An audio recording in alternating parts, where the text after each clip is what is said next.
आज हम लोग 11th और 12th क्लास के महत्वपूर्ण टॉपिक रेडियो सक्रियता, रेडियो एक्टिविटी की मुख्य बातों को पढ़ने, सीखने और समझने का प्रयास करेंगे। इसमें हम लोग पाएंगे, देखेंगे कि रेडियो सक्रियता क्या है, रेडियो सक्रियता की खोज किस प्रकार हुई, रेडियो सक्रियता का इतिहास क्या है, रेडियो धर्मी धूल क्या है, इनमें अंतर क्या है, इसका महत्व क्या है, इसको हम सीखने समझने का प्रयास करेंगे। तो हम लोग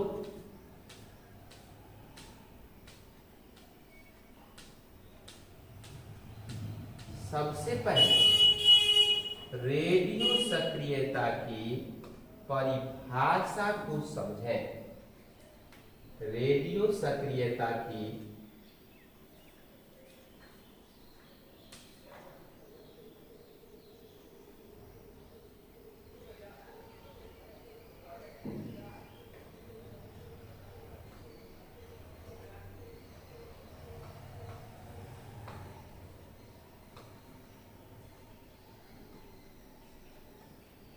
ऐसे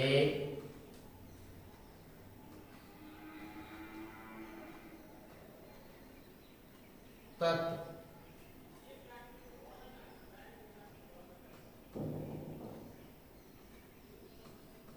जिसके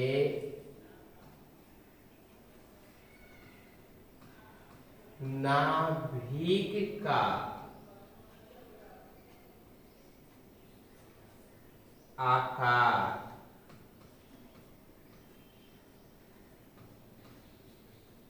बहुत बड़ा होता है,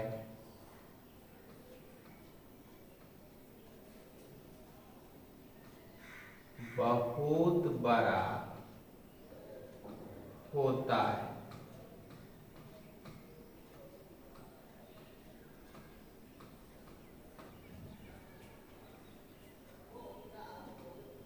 न्यूट्रॉन तथा प्रोटॉन का अनुपात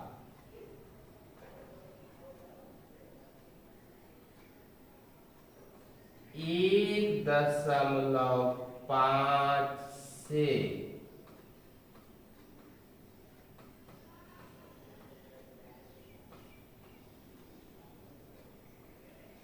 अधिक होता है।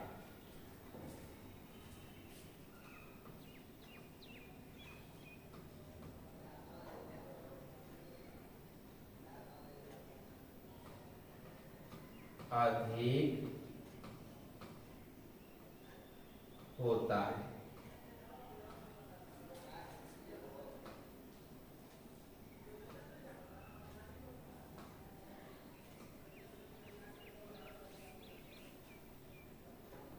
नाभिक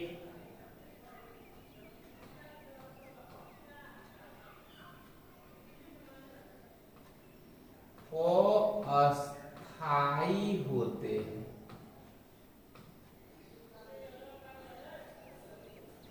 अस्थाई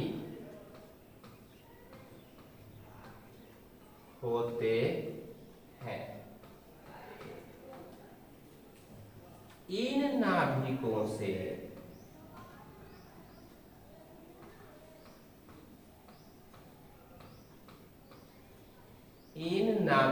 से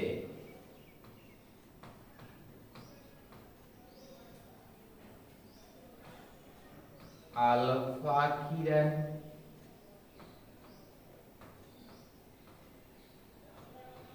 बीटा किरणें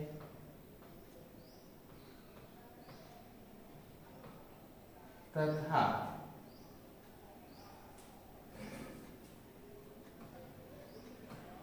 गामा किरणों,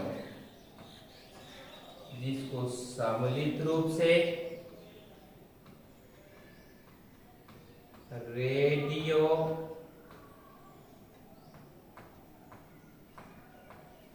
धर्मी धूल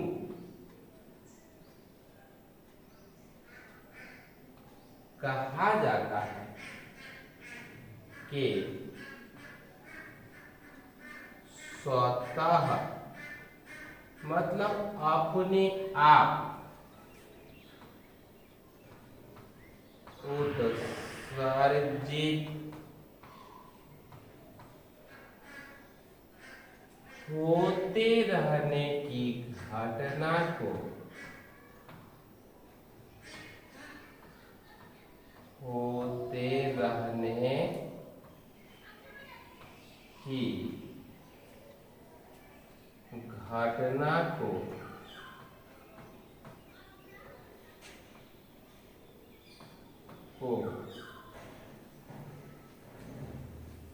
रेडियो सक्रियता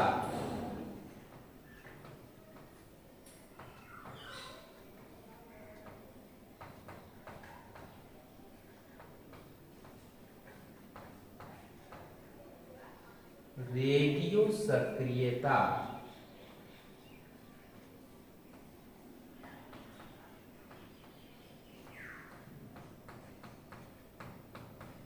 रेडियो एक्टिविटी कहा जाता है। कहा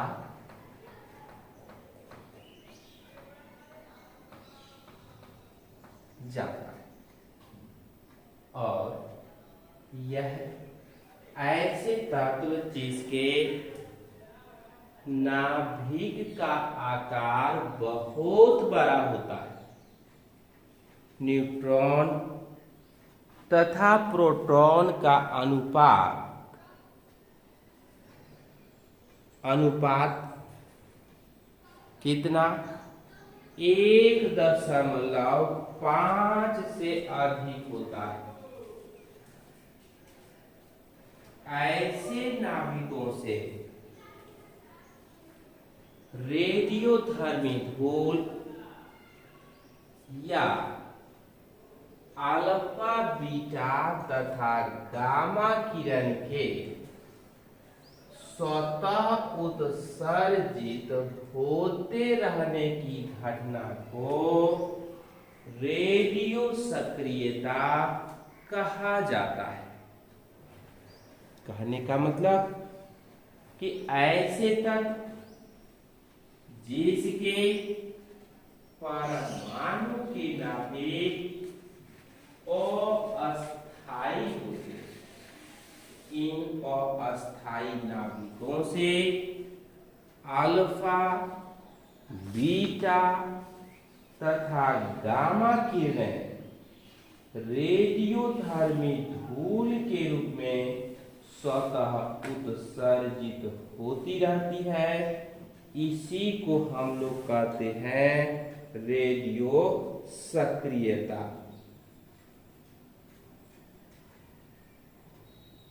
अब हम इस पर ध्यान देंगे कि यह जो रेडियो सक्रियता है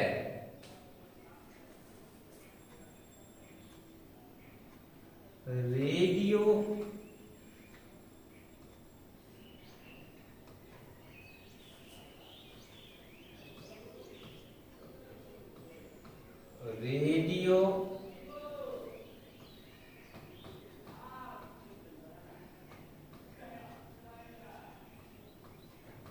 सक्रियता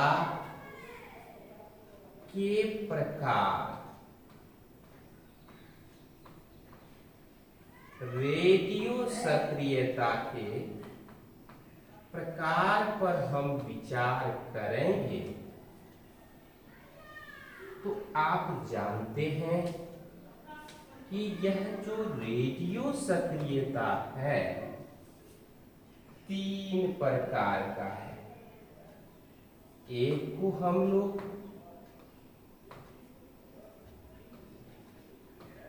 प्राकृतिक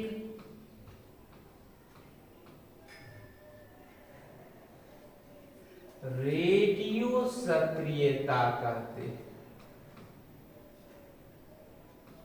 रेडियो सक्रियता मतलब कि जिसके परमाणु के नाभिक से अल्फा,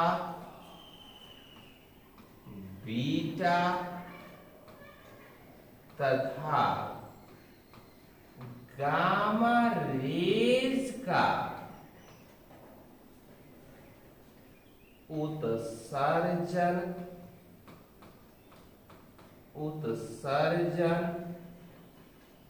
स्वतः होता है, प्राकृतिक रूप से होता है, अपने आप होता है, उसको प्राकृतिक रेडियो सक्रियता हम लोग कहते हैं। हम लोग इसको जैसा कि उदाहरण पर हम लोग ध्यान देते हैं कि यूरेनियम है, परमाणु संख्या 92, परमाणु द्रव्यमान 238। यह टूटता है, इसका निर्माण करता है कि यह इससे एक अल्फा किरण निकला, तब यह निर्माण करेगा थोरियम का परमाणु संख्या। और परमाणु द्रव्यमान की जब हम बात करते हैं तो 238 में 4 घट जाएगा तो 234 और एक हीलियम के समान अल्फा किरण का उत्सर्जन होता है। फिर यह जो थोरियम है, थोरियम इसे एक बीटा किरण का उत्सर्जन होता है, तब एक नया तत्व P1, इसकी परमाणु संख्या 90 ही होती है, परमाणु द्रव्यमान कितना हो जाएगा 234। अब परमाणु संख्या में एक वृद्धि हो जाती है। निकला क्या? एक बीटा किरण निकला।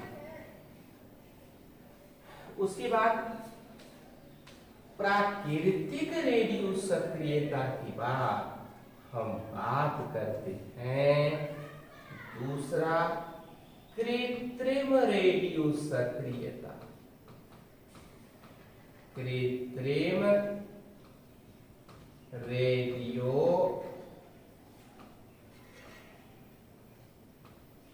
सक्रियता, आर्टिफिशियल रेडियो एक्टिविटी। और यह मानव के द्वारा प्रयोगशाला में कराया जाता है। जैसे नाइट्रोजन है, परमाणु संख्या 7 और परमाणु द्रव्यमान 14। इस पर हीलियम का या अल्फा किरण का प्रहार कराया जाता है तो एक नए तत्व का निर्माण होता है, परमाणु द्रव्यमान 13 ऑक्सीजन। यह बनेगा एक नया तत्व ऑक्सीजन, परमाणु संख्या 8 और द्रव्यमान संख्या 17 और एक हाइड्रोजन प्रोटियम के रूप में बाहर निकले। उसके बाद प्रेरित रेडियो सक्रियता की बात करते हैं।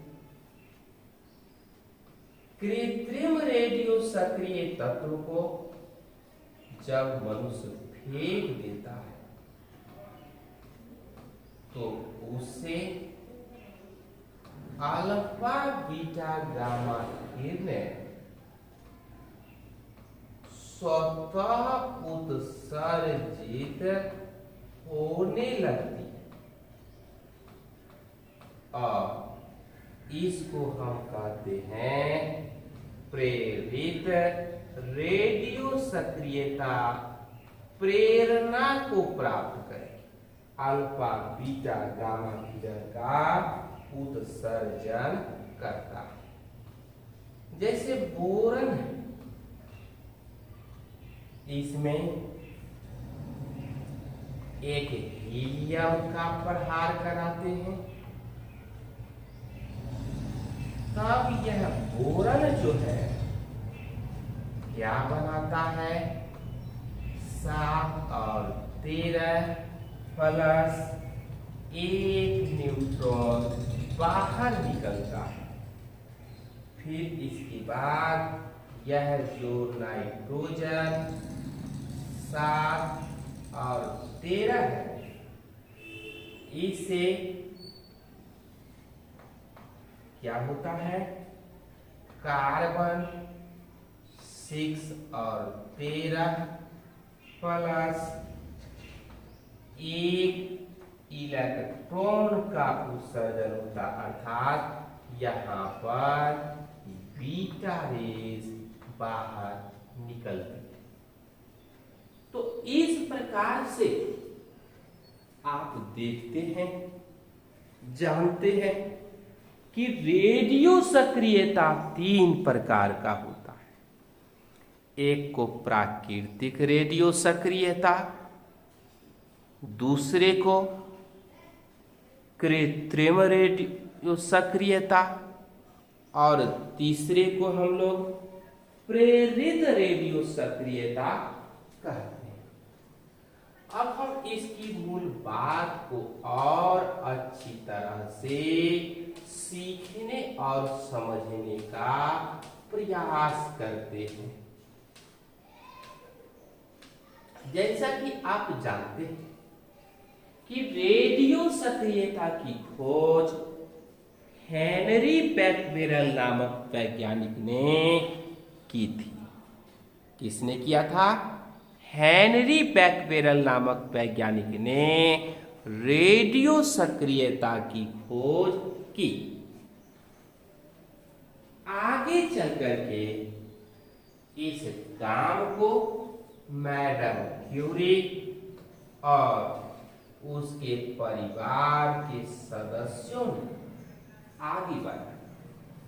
प्रारंभ में मैडम क्यूरी और उसके पति, मैडम क्यूरी के पति पियरे क्यूरी इस काम को आगे बढ़ाया। इसने रेडियम, थोरियम, पोलोनियम इत्यादि का भी अध्ययन किया और पिच ब्लेंड से रेडियम का निष्कर्षण किया और इन्होंने बताया कि रेडियो सक्रियता एक प्रकार की प्राकृतिक घटना है जिसमें अस्थायी नाभिकों से अल्फा बीटा गामा किरण के रूप में रेडियोधर्मी धूल का उत्सर्जन स्वतः होता रहता है। इसके बाद इसके काम को आगे इसकी पुत्री और पुत्री के पति पुत्री का नाम था आयरन क्यूरी और पुत्री के पति का नाम हेनरी जूलियस था। इसने आगे बढ़ाया और जीवन पर्यंत, जीवन भर रेडियो सक्रियता के अनुसंधान में लगी रही। यह विश्व का एकमात्र ऐसा परिवार था जिसने 3 नोबेल पुरस्कार प्राप्त किया। एक नोबेल पुरस्कार मैडम क्यूरी को मिला, दूसरा नोबेल पुरस्कार आयरन क्यूरी और उसके पति हेनरी जूलियट को मिला। तीसरा नोबेल पुरस्कार आयरन क्यूरी को अलग रूप से अलग दिया गया। आयरन क्यूरी की मृत्यु भी रेडियो सक्रियता के अध्ययन के दौरान शरीर के अंदर रेडियोधर्मी धूल के प्रवेश करने से हुई। अब अल्फा बीटा गामा किरण को सम्मिलित रूप से रेडियोधर्मी धूल कहा जाता है।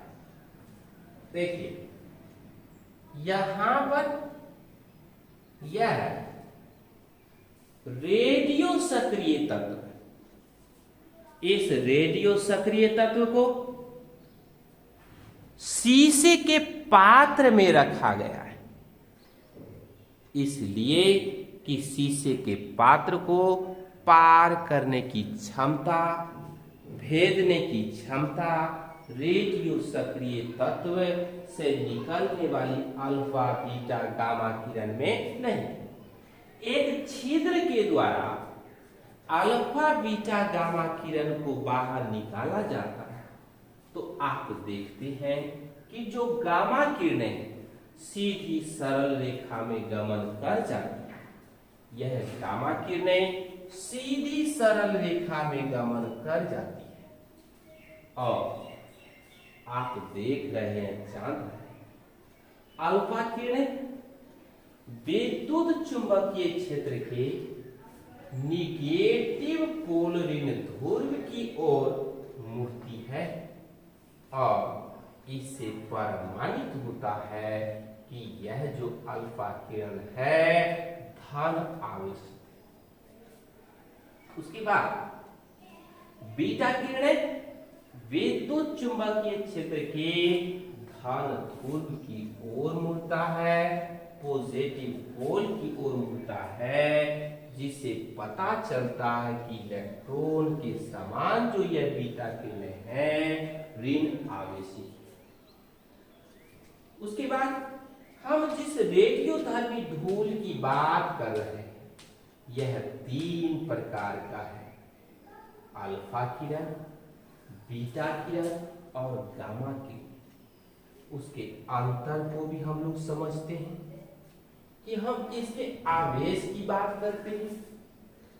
अल्फा किरण पर 2 इकाई धन आवेश होता है और इसका मान 3.2 × 10⁻⁻19 कूलम्ब होता है।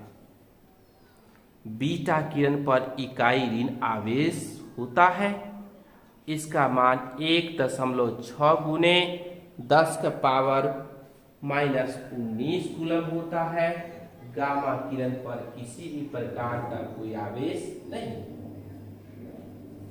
अल्फा किरण का द्रव्यमान 4 इकाई 4 प्रोटॉन के द्रव्यमान के बराबर।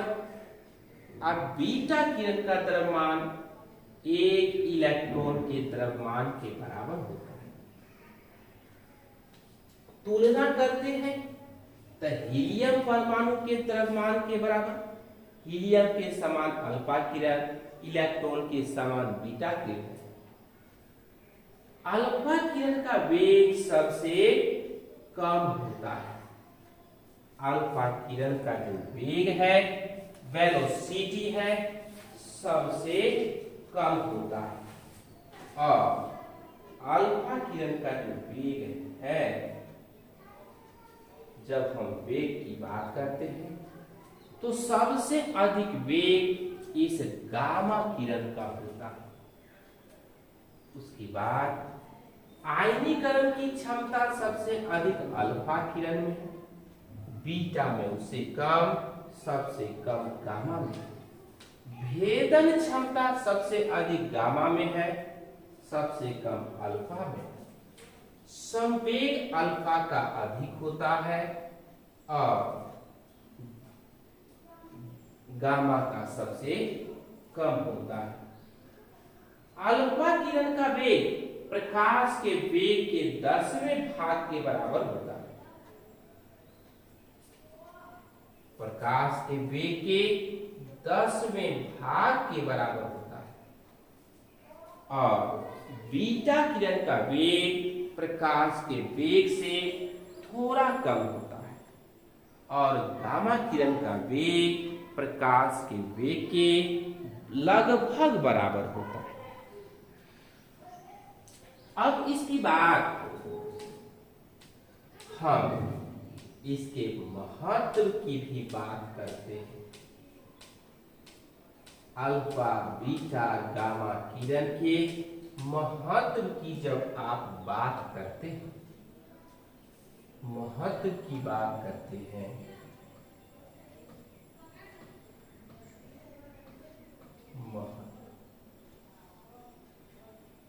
नहीं तो महत्व में सबसे पहला है कि अल्फा बीटा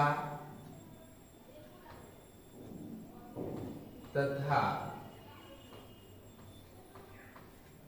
गामा रेस किरण से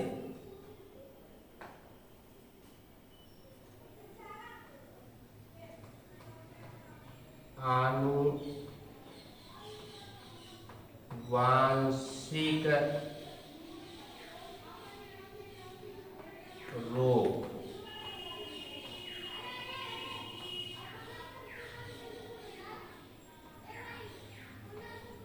विकलांगता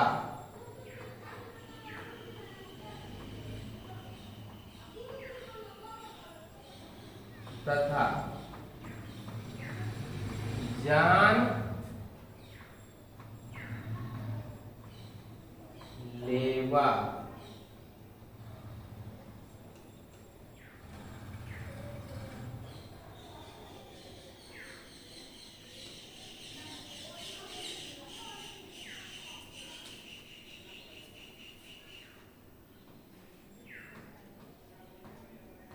बीमारी उत्पन्न होता है।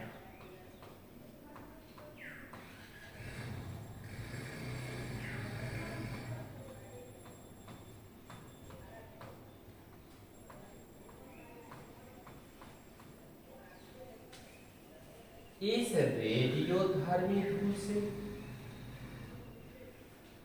वायु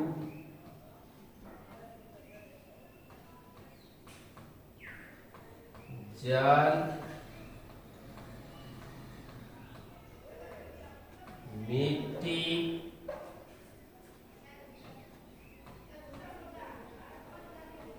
प्रदूषित होता है।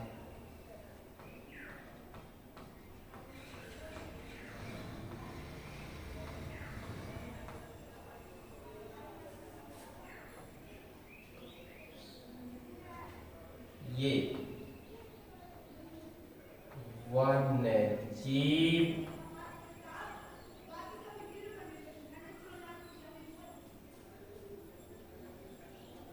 को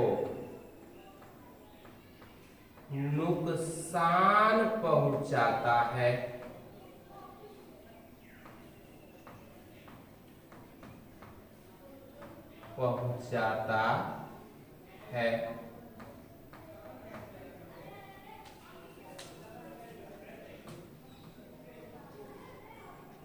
ये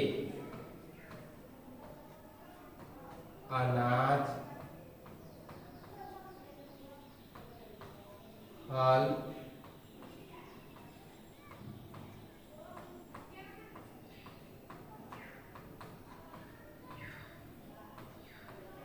सब्जियों को क्षतिग्रस्त करता है।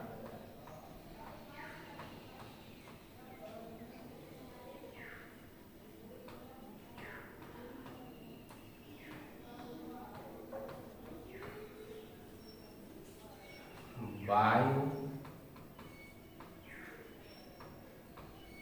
मैग्निफिकेशन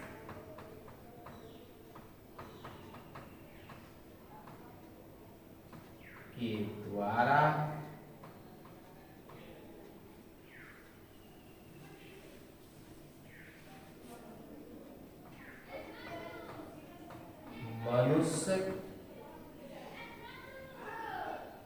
या अन्य जंतु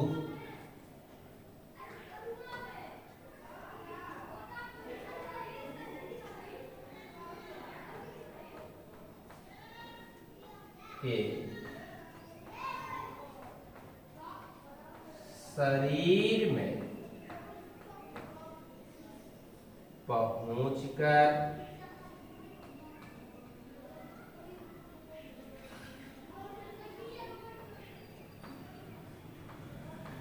बीमारी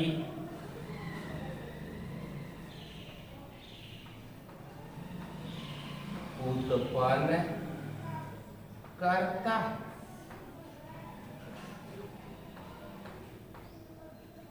अल्फा बीटा गामा किरणें मनुष्य या अन्य जंतुओं के शरीर में आनुवांशिक रोग, विकलांगता, जानलेवा बीमारी उत्पन्न करता है।